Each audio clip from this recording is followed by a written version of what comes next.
Yeah, it's on this side. Good evening. Well, good afternoon. I'm joined here by Council President Miguel A. Melendez, Council Member Willie J. Lightfoot, who chairs City Council's Public Safety Committee, Council Member Michael A. Patterson, Council Member Bridget Monroe, and also Corporation Counsel Patrick B. I want to thank you all for coming here this afternoon, and I am going to try to control the anger that I am feeling right now.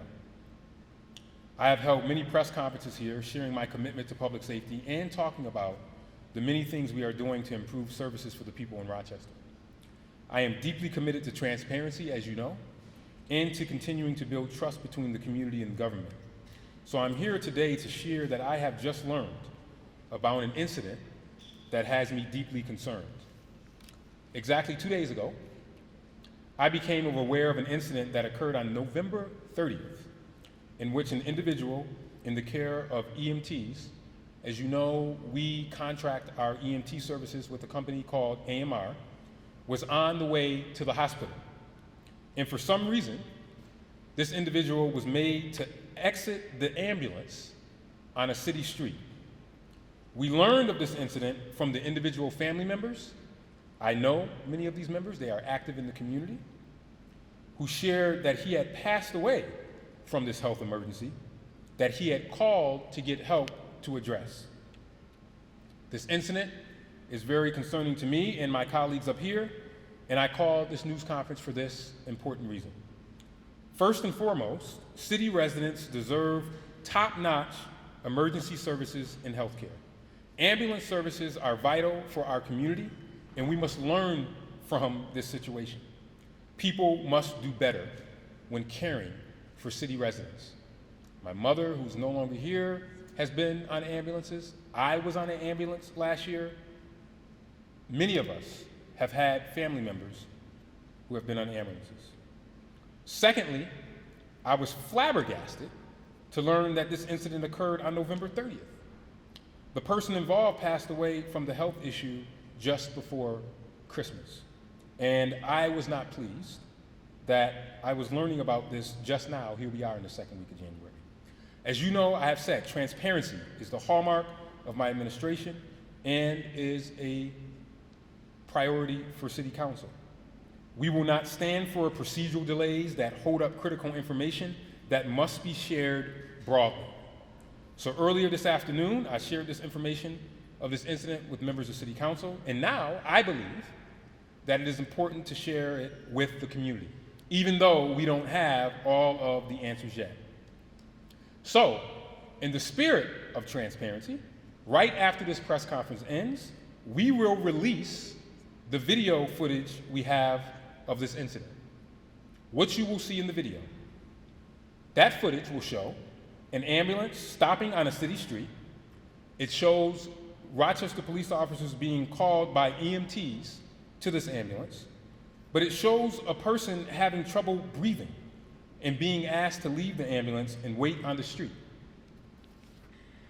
It also shows that that person is in clear distress, falling to the sidewalk and waiting for more than 2 minutes for medical personnel to help them. And you will see the ambulance in the background. Here's what we know at this point. We know that police were called to the ambulance to address some type of situation. We also know that the police were there to hold this medical scene. The video we'll share includes audio and visuals that will speak for themselves. And I can tell you that even though this was not a police incident, because we are not getting information from AMR as of yet, although we have issued a letter and we have subpoenaed records, we are asking our professional standards service from the police department to also help with this investigation. But Patrick B., my corporation counsel, will be responsible for looking into this matter and reporting what we know to the community. Because even though this was a medical scene, there are always lessons to be learned, particularly as it relates to what type of ambulance services or medical services our community are experiencing. City residents are people, and they deserve to be treated humanely and with the same attention as anyone else. City residents are people, and they deserve to be treated humanely and with the same attention as anyone else. I have asked AMR to conduct its own in-depth investigation into what happened that night. I want to understand why they chose to call the police. I want to understand why personnel required someone in distress to be removed from an ambulance instead of being taken directly to the hospital. We must get to the bottom of this. We must understand how and why this occurred, and we must identify processes and safeguards to ensure that this does not ever happen again. And most importantly, we must make sure that those who are caring for city residents provide them with the same level of care and compassion that they will provide their own loved ones. I commit to you that I will continue being transparent, even though there are things that we don't know yet and things that we have not been given information on.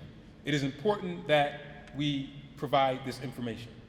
I also commit to you that we will address any shortcomings in both the people and the process involved in emergency response that left one of our neighbors in medical distress lying on the sidewalk for more than 2 minutes. And I commit to you that we will provide more updates on this situation as we learn more. Our EMT partners at AMR do not report to me, so I don't want to give that impression. They don't report to City Council, they don't report to us, but what they do is they contract with us. That's right. They contract with City Council. City Council has to approve this contract. But they do have this contract to serve the city, and it's my job to ensure residents. It's all of our jobs to ensure city residents are treated right. I'm hopeful that AMR is committed to working to determine the reasons this incident occurred and address the clear gaps in care that was provided to this human being and fix whatever led to this unacceptable situation that brought me here to this podium today. I wanted to let you know that I spoke to the family today, and all they want is answers. They're not asking for anything unreasonable. They just know that their brother, that their father, that their cousin called for ambulance services, and that they got a call saying that he was dead. But they have not gotten any information yet. They've gotten zero information. They've gotten zero information on what happened here. And we're also joined by Councilmember Martin, if you want to. Okay, you good? Councilmember Martin is also here. We will share this link to the video I mentioned after this press conference because we want to be transparent. I'm going to open it up for questions, but please understand that I can't answer them all because we have not gotten the information that we have asked for from AMR. As I said, we have subpoenaed information from AMR. We've sent them a letter, and we're asking for this information, but we want to make sure that the family that I know, that I just met with, gets answers as it relates to this situation. So with that, you will have this video within the next 2 minutes as soon as we end this press conference. So I'll take any questions, and again, if I can't answer, I will tell you that I can't answer, but I can tell you what I know so far. Yes? What can you tell us about the victim? What I can tell you about the victim is this is a male, and I told the family that I obviously cannot release his name or any of that information without the family's permission. AMR has said that there's HIPAA reasons why they cannot, but I can say that this is a male victim. Mayor, what is the video? Without having seen the video, it's tough for us to sort of frame our questions, but is the video show him being let out of the ambulance and how he's on the ground for 2 minutes? No, the video. Can you actually pick him back up? Yes, the video you will see is him being let out of the ambulance, him walking down and sitting on a bench, and then falling off the bench. And as he falls off that bench, he's on the ground for 2 minutes with an ambulance and the lights in the background. Nobody attending to him. Until finally someone says, hey, he's down. Also in the video, you will see that from the video, he is not doing anything in the least that is threatening. Now, I can't comment on what they're saying happened on the ambulance, but nothing in the least. He wasn't arrested, he wasn't placed under arrest, he wasn't placed in handcuffs. If a person is being threatened, usually we place them in handcuffs, right? We tell them to calm down. This video does not show this individual doing anything other than sitting on a bench, falling and saying, and as getting off the ambulance, saying he wants to go to the hospital. That's all. Medical personnel were inside the ambulance. It took someone coming up to them and saying, hey, you did this person. You will see from the video, you will see medical personnel outside of the ambulance. They Can never you looked into elaborate it. on what the police department involvement is and what their requirement for notification of you is? The police department was called to a medical scene, so it was not their scene, and they arrived, and there was nothing for them to do because this individual was not under arrest for anything. He didn't do anything other than wanting to go to the hospital. So my hope was that AMR would have alerted us about this situation, being that we have a contract with them, being that this, to me, is a noteworthy incident, and we weren't, and I was not told about this. Did they leave, or how did the situation resolve there? Well, AMR started to then when they saw he fell, they started to render aid. So they did render aid. Does the family believe that the delay in services may have eventually led to his death? We don't know. That's the question. That's their question. We won't, and they won't know until there's more information that is released. Obviously, there's information that it hasn't been shared with the city because of HIPAA, right? So AMR has said that HIPAA is here. But what captured this and how we were able to get video, and you'll see this from the camera, was we have blue light cameras. That's what gave us, that's the main reason why this is being able to be brought to my attention, because we're able, we control blue light. If this had happened somewhere else, I wouldn't be standing here because I wouldn't have had any photo visual other than a brief body cam footage where they say, why are you calling us, right? So it's the blue light camera that really provides all of the information that I'm presenting to you and that I have. Well, I'll take two more questions. Yep. Yeah, one more. So AMR never contacted you with the camera footage? Well, it was the family. It's the family. It's the family and our camera footage. How long do you believe, you obviously probably know the original pickup of, he called 911 himself or a family member. How long was he in the rig before they? Yeah, I don't have any of that information. I'm not sure how long he was in the rig. I don't know if it was a 911 call, if he waved them down. I don't know any of that information. The only thing I know is that you see an ambulance driving to the hospital, pull over on the side of a road, and you see a person getting out of the ambulance. So. When did you learn of this, and what has your interactions with, can you describe your interactions with AMR? So I learned of this Tuesday, as I've said, and my interactions with AMR have been through our attorneys since I've learned of this information on Tuesday.